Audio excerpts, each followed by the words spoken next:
Hello and welcome back to the course on Power BI. In today's tutorial, we're going to add some character to our map. We're going to change the sizes of these circles, and we're going to add some color.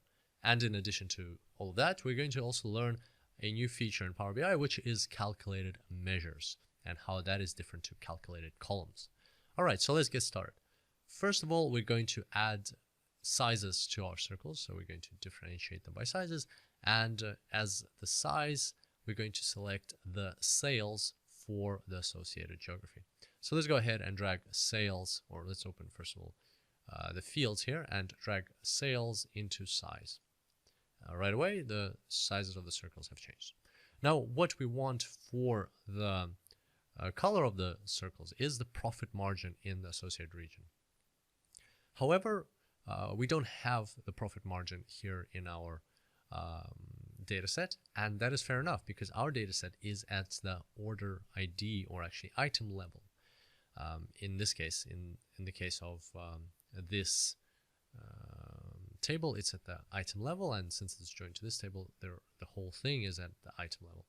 Now, how would we be able to calculate the profit margin at the level of a region if our data set is at item level? And this is where the calculated measures will come in handy and help us out. So let's learn about calculated measures. I've prepared some slides. Let's go through them. All right, calculated columns versus measures. We've already discussed calculated columns, so this is going to help us understand how calculated measures are different. So let's imagine that we've got our data set, and on the left, we've got all these rows. So every blue block here, or a rectangle, represents a row. Now, what happens when we aggregate our data is certain rows are combined together. So, for example, in our case, they might be in the same region. So some of them might be in UK, some of them might be in Germany, some of them might be in France, and they'll be aggregated together. So they are aggregated. And for example, in the case of sales, which we just put onto our map, they're summed up. So all of the rows relating to a certain region are added up together, and then rows relating to another region are added up together, and so on. And then they're displayed on the map. So as you can see here, the red ones would be the UK, green ones Germany, orange ones France, and that's just a hypothetical example. Of course, the number of rows doesn't have to be 3 per geography. It can be different, can be varying, and so on. But this is the main concept, that we have data at the row level, then we have data that is aggregated to the level of granularity of our visualization, and finally the data is displayed on our visualization. Now, what are calculated columns, which we have discussed previously in this course? Well, let's imagine that we have some data in these red rows. So let's say 10, 20, 50, 100, 400, 150. And the numbers on the left are the profit for the sales of each item. So $10 profit and $100 sales. So the number on the right is sales.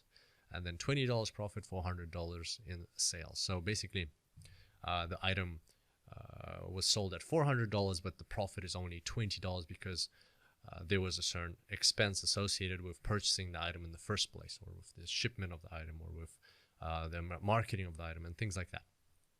So there's the profit and there's the sales. Now, the aggregation in this case, what it does is it adds up the profit and adds up the sales. So we've got sum of profit, which is 80, 10 plus 20 plus 50, and sum of sales, which is 650. 100 plus 400 plus 150 gives us 650. And what we visualized as the size of the bubble on our map was the sum of sales, which is pretty straightforward. Up until this point, everything is quite straightforward and very intuitive. But next, what we want to do is, let's say we want to create a calculate column. So something we've talked about before. And this is a very simple procedure. Basically, we calculate something, a column based on our existing columns, and we add it to our data. And here is a calculate column, which represents profit divided by sales for each individual row, which equates to the profit margin. So in the first case, for the first sold item, the profit margin is 10% or 0.1. For the second one, it's 0.05. For the third one, is 0.33. And that's also fair enough. It's a pretty straightforward procedure. Just divide one column by the other and add this synthetic column into our data set. Wonderful. But now, what will happen with this additional column when this whole data set is aggregated? Well, now we're going to have a new aggregation, which is the sum of the calculated column. Or hypothetically, it's not going to be there, but we can, if we want to, we can add that to a visualization. We can add up this column just as we did with profit or as we did with sales. But the thing with the profit margin is that it doesn't make sense to add up the profit margin for each individual item, right? So if you had more items, you could easily get a profit margin of over 100%, and that makes no sense at all. And therefore, adding up the profit margin isn't going to be useful to us. So in that case, what is the profit margin for a whole region? The parameter that we're looking for, the parameter that we want to add to our visualization. Well, let's get rid of these calculated columns. And the profit margin for the whole region is, it's quite intuitive that the whole profit margin for the whole region is actually the division of these two numbers. So 80 divided by 650. So the profit made in the whole region divided by the sales made in the whole region. So 80 divided by 650 gives us 12% or 0.12. And that is the number we're after. So how do we get to that number? Well, this is our profit margin, and in Power BI, this calculation is actually called a calculated measure. So we're taking two columns and we're dividing them one by the other, but after the aggregation. So this is the main difference between calculated columns and calculated measures. Calculated columns are calculated before the aggregation, so at the row level, whereas calculated measures are calculated after the aggregation has occurred. And also, as a consequence of that, calculated columns, once you've calculated them, they're stored inside your data set. They're stored inside your, just alongside with the rows that you got originally. Whereas calculated measures, they are calculated every time you recreate your visualization or you recalculate your visualization. So they're not actually stored in your data set.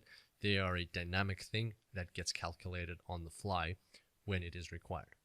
So that's the main difference, and hopefully this explanation made it a bit more, a bit easier to understand. It's a bit clearer now. And now let's go back to the visualization and perform a calculated measure and add it to our chart. So here we are, and now let's go ahead and create a calculated measure. So basically just right click anywhere here and select new measure. And here you've got measure over there appears. Now say, so type in profit margin equals first perform the aggregation on the first column that we're interested in, which is profit. So make sure that dataset pops up. So close the aggregation divided by the aggregation of the second column we're interested in, which is sales. Again, make sure the dataset pops up and close the aggregation and click enter. There we go. Now we have profit margin here.